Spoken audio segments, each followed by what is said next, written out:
So that's it. Game over. It was fun though, Sen-pi.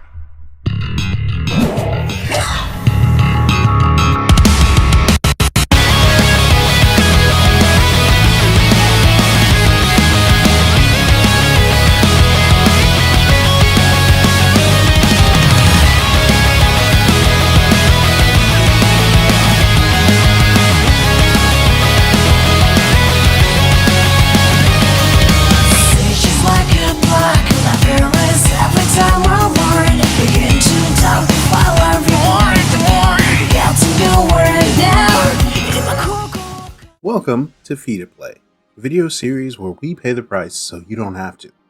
The goal of this series is to look at free-to-play games and to assess whether you can truly play the games for free or if the quality of the game is worth it. As the first in our series, we're going to be taking a look at Let It Die, originally released exclusively for the PS4 in 2016 by Gung Ho Interactive. And later, Gung Ho, the publisher, decided, "Tell them to bring me my money," and released it for PC in 2018. Now, Gung Ho Entertainment is particularly known for their subsidiaries, such as Gravity, the Korean developers for Ragnarok Online, Game Arts, the company that developed Grandia JRPGs, and in the case of today's game, a passion child of legendary game designer Suda51, Grasshopper Manufacture. The cult studio behind games like Killer 7, Lollipop Chainsaw, and the classic game, and the all-time great Michigan Report from Hell. Carly! Oh my God! In Let It Die, you are challenged by a skinny jeans-adorned skateboarding Grim Reaper called Uncle Death to fight your way to the top of a monstrous tower in order to find the treasure at its peak. Controlling reanimated corpses called fighters and using a wide array of weapons and armor improvised from the scrap and junk scavenged from the post-apocalyptic tower, you must slash, bash, and maul your way through a macabre army of zombies, undead cyborgs, and body horror creations to succeed in climbing the tower. Now for these free-to-play videos, I want to break things down in some sort of objective manner, and so I'm going to be dividing my analysis of the game into presentation, gameplay, appeal, and ultimately cost. Now, they're not all weighed equally because we are talking about whether or not you can really enjoy the game to its fullest for free, but I will be taking all of these things into consideration in whether or not I'll be either suggesting them or appreciating the model. It's not about how many times you die, it's about how many times you try. Oh damn, rhyming feels good. The visual style of Let It Die is what you'd expect from Grasshopper Manufacture. It is made by Suda51, the guy behind No More Heroes, so with a distinctly edgy look and a wanton gore, fans of Suda's other work will likely love this. The off-color humor and dark comedy is common in his work and is honestly a bright spot of the game, as it offsets a lot of the grim aspects as the game never takes itself too seriously. It has that slightly cel-shaded Suda51 feel of previous games, and that really lends to the comical style and the grittiness of it, and so, again, you can't take it too seriously. Complementing the comical stylings of the game, there's also a pretty kick-ass soundtrack associated with the game as well. Let It Die featured 100 Japanese artists in the rock and metal music genres, all curated by the Silent Hill game composer Akira Yamaoka, who described the work as a one-of-a-kind musical experience. And I have to agree, because most of this soundtrack is indeed a certified bop.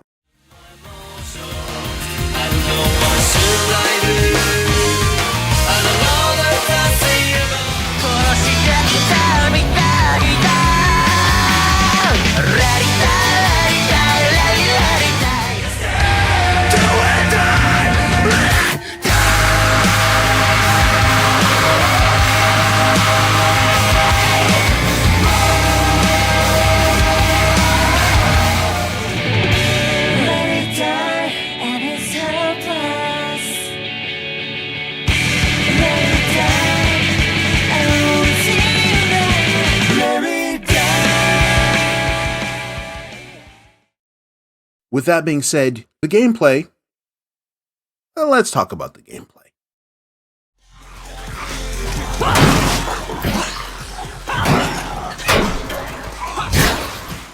Let It Die takes a bit from the Souls types of games with an emphasis on the memorization of animations and exploiting patterns to defeat enemies. And defeating enemies can be quite fun, as each weapon type has its own unique set of animations as well as their own killtastics. Essentially, the fatalities in Mortal Kombat.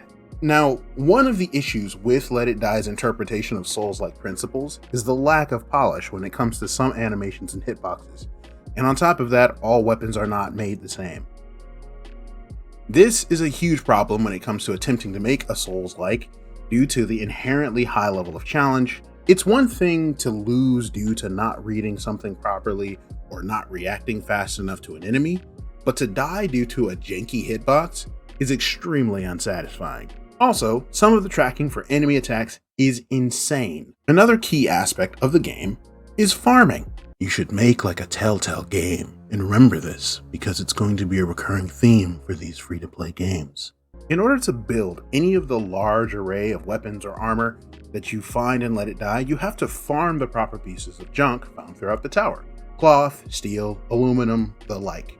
And if you don't like crafting, maybe you'll like this next part.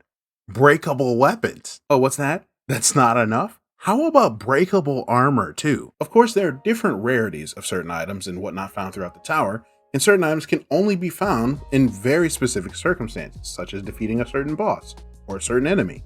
This wouldn't be an issue if it were a consistent guarantee where you would find items like other games, but the floor that you found an item on may not be there the next time you play, because, well, the stage just won't be there. Did I mention that this game is a roguelike as well? That's right, the layout of floors changes every time you exit the tower. Now, it's more roguelite than roguelike because there is a general layout for certain floors throughout the tower, and you can somewhat anticipate certain layouts of the floor, such as certain gates, certain exits. Different floors have to exit to a certain location, so there is some level of anticipation of what to expect, but it's not always a guarantee. And resources only spawn again when you leave the tower.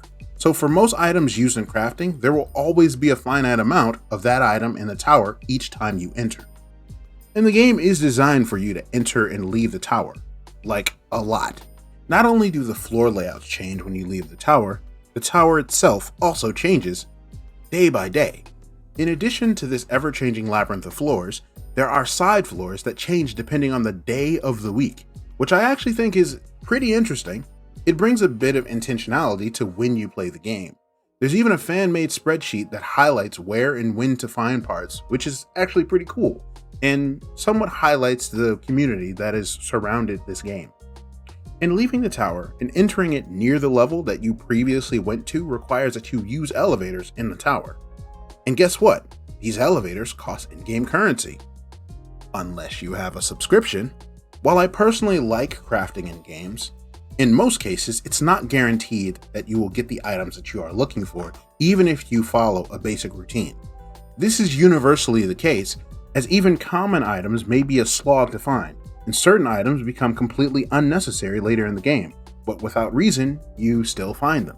I should tell you, I play Monster Hunter a lot, a game that is solely about grinding, and I don't have to grind nearly as much to find items I need for crafting, especially in modern renditions of the game. And even then, I know exactly what I have to do to go find it. Yeah, is it RNG? Most definitely. Is it as frustrating as this? Hell no! Not even close. Oh, and it's a multiplayer game, kind of. See, in Let It Die, there is a pretty interesting multiplayer mechanic at play. Split into two parts, haters and raids. Alright, thumbs up. Ready, guys? Let's do this. Leroy Jenkins! Not that type of raid either. You see, the Let It Die gameplay is centered around, well, death. So when fighters die on a floor, they are respawned as haters. Haters are like the other zombie fighters that you encounter in the tower, but usually have better AI and, unlike other fighters, will chase you relentlessly. They are also better equipped than regular fighters because they have the same loadout of weapons and armor that they had when they died as a player. You know, they're a player hater. Man, you corny! Which usually means that they are better equipped than regular enemies too. I personally think that this concept is pretty sick, until you consider the fact that any character that dies on a floor could come back and piece you up with no power scaling in consideration to what floor you are on. So a really high loadout character could die on a lower level floor and come back and beat the dog shit out of your low level fighter in a single hit. Now you could be saying, that's unlikely to happen, Lord Third.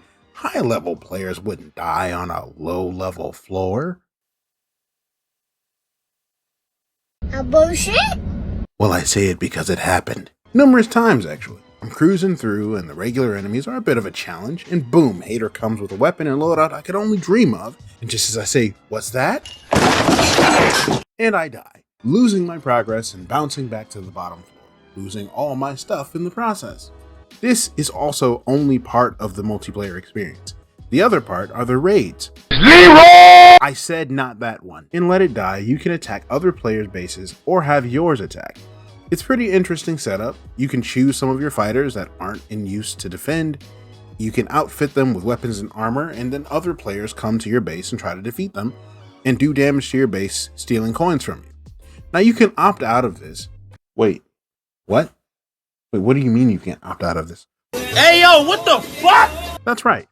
Once raiding is triggered, which is forced as part of some of the other elements of upgrading in the game, at any moment, players can come in, raid your shit, and you lose all the coins you gain, regardless of if you want to or not.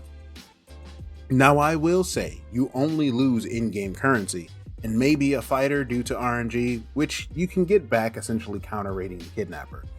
But still, I feel it's kind of whack if you spend all of this time trying to farm stuff and get currency, only to come back a day or so later with half of the currency gone, or your fighter's inventory debowed by some guy named Sleeve McDykel. There is a whole seasonal ranking aspect, but honestly, when you're focused on trying to climb the tower and finish out the main portion of the game, it's a bit of an afterthought, unless you want to increase the amount of fighters you have or increase how many coins you can carry. That's right, both of these things are tied directly to the PvP currency that you gain. The PvE portion of the game and progressing in it is partially tied to the PvP portion of it, which is primarily gained through raiding and can only be upgraded via the PvP system. Because why not?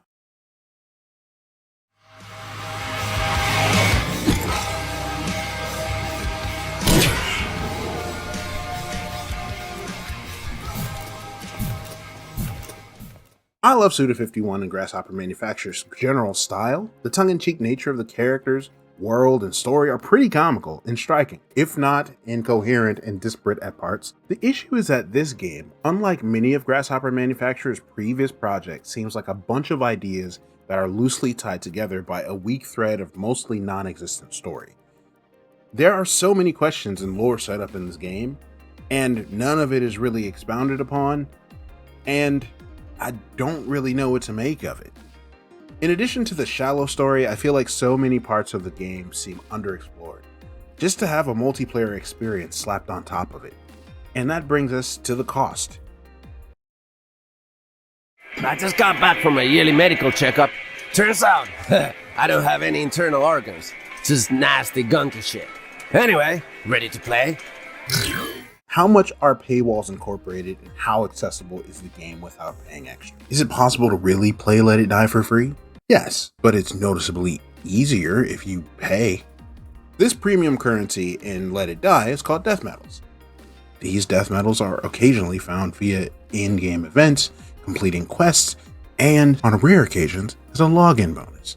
But the major way you get them is by spending real money to purchase them.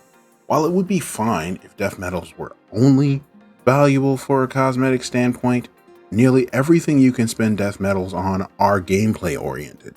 Don't want to die and get sent to the bottom of the tower without your pack? Death medals. Want to farm faster and get premium decals and items that don't waste away? Death medals. Want to increase your storage? Death medals. Want more in-game currency? Death medals. Death medals, death medals, death medal. I know that these types of games need to make money after the fact, and it's part of the design, but come on. I personally think that free-to-play games should not offer premium items that significantly alter gameplay.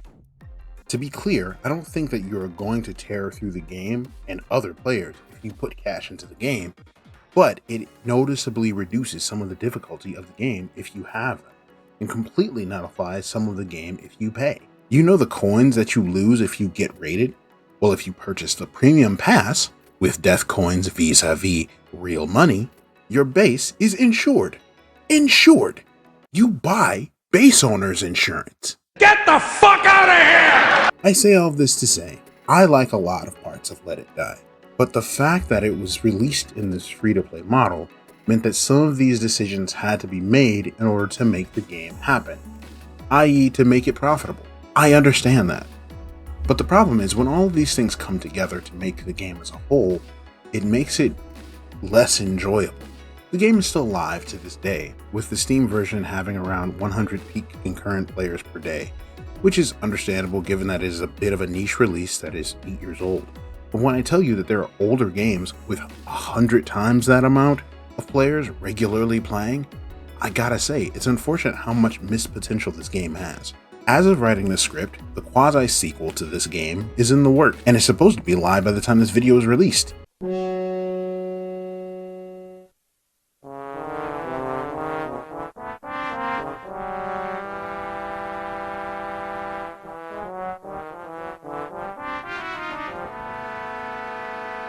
So let's hope that Gung Ho learns from the mistakes of Let It Die, because I honestly think there is something really interesting here, and a lot could actually be done with the world and the characters and concepts. If you are curious, you can still play the game on PS4, PS5, and PC via Steam, for free, mostly. Be sure to use our affiliate code SLYDnuts420 for a free 15 death medals when you sign up and create your first character.